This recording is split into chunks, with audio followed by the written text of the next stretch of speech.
फिर लोगों से पैसे मांगते, अपना पैसा चोरी करके मुल्क से बाहर और बाहर जाके लोगों से पैसे भीख मांगना। अच्छा पाकिस्तानियों, पेशावर, मैं आज आपको अब बताना चाहता हूं कि ये जो चोरों का टोला हमारे ऊपर मुसल्लत किया, अब इनको पता चल गया है कि ये हमें हरा नहीं सकते। हाँ मुझे पता है कि फजल रहमान भी इनमें से एक है। अब ये जो थ्री स्टूजेस हैं, इनको पता है कि मैच खेल के तो ये अब ये जीत नहीं सकते। इनको पता है कि जब भी इलेक्शन हुआ इन्होंने हारना है। अब ये कर क्या रहे हैं? साजिशें कर रहे हैं। किसी तरह इमरान खान को डिस्क्वालीफाई करवाओ, केस बनाओ, कभी तोशा खाना, कभी वो इनका पालतू इलेक्शन कमीशन, कभी वो कोशिश कर रहे डिस्क्वालीफाई करने के लिए। अदालत के अंदर मुझे दहशतगर्द बना दिया पेशावरों वालों। दहशतगर्द आपके सामने खड़ा है। कोशिश है कि किसी तरह बस इमरान खान मैच ना खेले। ये वैसे ही है, जब हम छोटे थे क्रिकेट खेलते थे तो जब एक टीम हारने लगती थी वो विकेटें उठा के ले जाती थी। अब ये यही कर रहे हैं, मैच खेल नहीं सकते, किसी ना किसी तरह बस इमरान खान को बाहर निकालो टीम से। दूसरी चीज, और ये उससे खतरनाक चीज कर रहे हैं पेशावर, ये कोशिश कर रहे हैं कि किसी तरह पाकिस्तान की सबसे बड़ी जमात,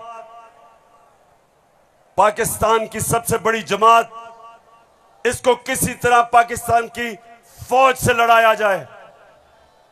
ये इनकी दूसरी कोशिश है।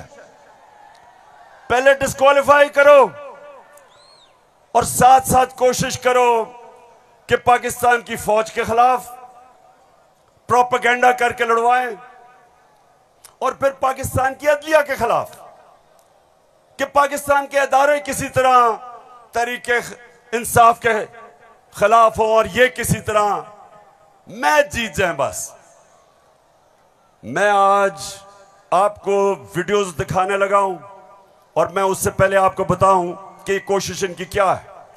जो कुछ मैं कहता हूं, इनका प्रोपेगेंडा सेल बैठा हुआ है, वो हर चीज को मोड़ के कोशिश करता है कि या किसी तरह अदालत मेरे खिलाफ हो या किसी तरह फौज मेरे खिलाफ हो। अब मैंने क्या कहा था? मैंने अभी चंद रोज पहले क्या कहा, परसों मैंने क्या कहा? मैंने ये कहा कि फौज का जो आर्मी चीफ होता है उसको मेरिट पे सिलेक्शन होनी चाहिए।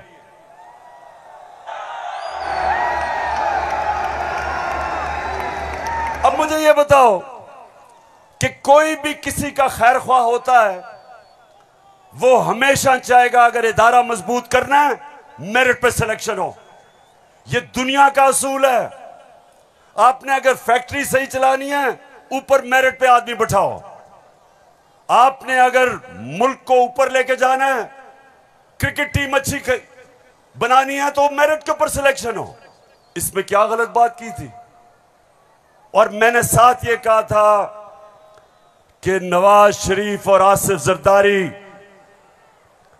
ये किसी सूरत इन दो डाकुओं को पाकिस्तान का आर्मी चीफ नहीं सिलेक्ट करना चाहिए। ये क्यों कहा था मैंने ये इसलिए कहा था, सबसे पहले नवाज शरीफ मुल्क का मुजरिम है। अरबों रुपए की प्रॉपर्टीज बाहर इसकी पैनमा में पकड़ा गया, सजा हुई इसको। झूठ बोल के मुल्क से बाहर भागा, मफरूर है। मुझे यह बताएं पेशावर, जरा मुझे यह बताएं कि क्या एक चोर को, एक मफरूर को, एक भगौड़े को जो मुल्क से बाहर पैसा ले जाता है, क्या उसको पाकिस्तान का आर्मी चीफ सिलेक्ट करना चाहिए? जरा मुझे बताएं। और इधर बात खत्म नहीं होती। दूसरी, डॉन लीक्स क्या थी? हिंदुस्तान पाकिस्तान की फौज को कह रहा था यह दहशतगर्दी कर रही है। हिंदुस्तान उस वक्त के पाकिस्तान के सिपह सलार रहील शरीफ को कह रहा था यह दहशतगर्दों का सरदार है। और डॉन लीग्स में क्या चीज सामने आती है? बजाय नवाज शरीफ और नून लीग अपनी फौज के साथ खड़े हो, वो हिंदुस्तान को पैगाम पहुंचाते हैं कि जी हम कुछ नहीं कर रहे, फौज सब कुछ कर रही है। अपने से फौज को अलग कर लिया। काठमांडू में सार्क मीटिंग में बरका दत्त किताब में लिखती है कि नवाज शरीफ छुप छुप के नरेंद्र मोदी को मिल रहा था अपनी फौज से डर के। और दूसरी तरफ आसिफ जरदारी वो अमेरिकनों को कहता है, अपने अमेरिका में पाकिस्तान का एम्बेसडर हुसैन हक्कानी वो जाके अमेरिकनों को, एडमिरल मलन को कहता है कि जनाब गवर्नमेंट को और जरदारी की गवर्नमेंट को पाकिस्तान की फौज से बचा लो। ये वो लोग हैं, बताओ मुझे, ये आर्मी चीफ सिलेक्ट कर सकते हैं? क्या हम इतने अहम ओहदे इन दोनों चोरों के हाथ में देंगे? नहीं देंगे। लेकिन तीसरी चीज पेशावर सुनो, इन्होंने सबको, मैंने बार बार आपको वो मुरासला दिखाया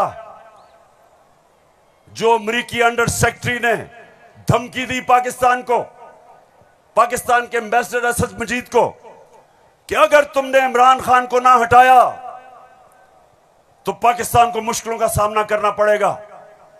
और नो कॉन्फिडेंस मोशन में अभी टेबल नहीं हुई थी तब वो धमकी देता है। और सबको पता है उसके बाद क्या हुआ।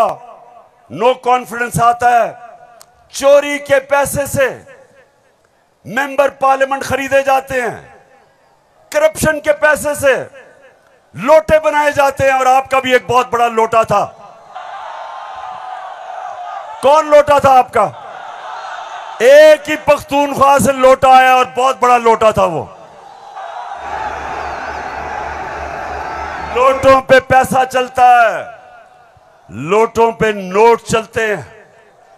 और उसके बाद हमारी हुकूमत गिराई जाती है और इनको इंपोर्टेड हुकूमत ऊपर लगाई जाती है। और मेरा तीसरा सवाल है कि क्या वो लोग जो बाहर से मुसल्लत किए गए हैं, जिनके पैसे और दौलत बाहर पड़ी है, क्या उनको पाकिस्तान के आर्मी चीफ को अपॉइंट करना चाहिए? बताओ। तो मैंने ये कहा और कहते कि जनाब इमरान खान तो फौज के खिलाफ है। अभी चलो, अब मैं चाहता हूं ये नून लीग के दो, एक वजीर और एमएनए, जरा आप इनकी वीडियो देखें और उसके बाद बात करता हूं। सियासी मामलात थे और जिस तरफ इस साल के आखिर में एक बड़ी तब्दीली आनी थी, उसमें तो ये नजर आ रहा था कि इमरान खान का जो गठजोड़ है ये तो अगले 15 साल रहेगा अगर इस तरह हालात रहे। और जिस तरह के उनके प्रोग्राम थे, हम सब ने डिस्क्वालीफाई होना था इस साल के आखिर में, तमाम जो अपोजिशन की लीडरशिप है। अच्छा, उनका तो ख्याल था कि मैं सफाया कर दूंगा, मैं किसी को नहीं छोड़ूंगा। तो ये आपका खदशा है? मालूमात है जी, हमारी सीरियस मालूमात। आपके ख्याल में जो आप ये लोगों को भूल जाता है, लेकिन कुछ माह पहले जो कहा कि हम नैब के कुछ 100 जज और हायर कर रहे हैं और हम सारे केसों को एक्सप्लाइट करेंगे, तो उस मैस लेवल के ऊपर, मैस लेवल पे डिस्क्वालिफिकेशन होनी थी। बिगिनिंग शहबाज शरीफ डाउनवर्ड, शाहजहां अब्बासी, हसन इकबाल और ऑल ऑफ अस, सिर्फ मुस्लिम लीग नून की नहीं।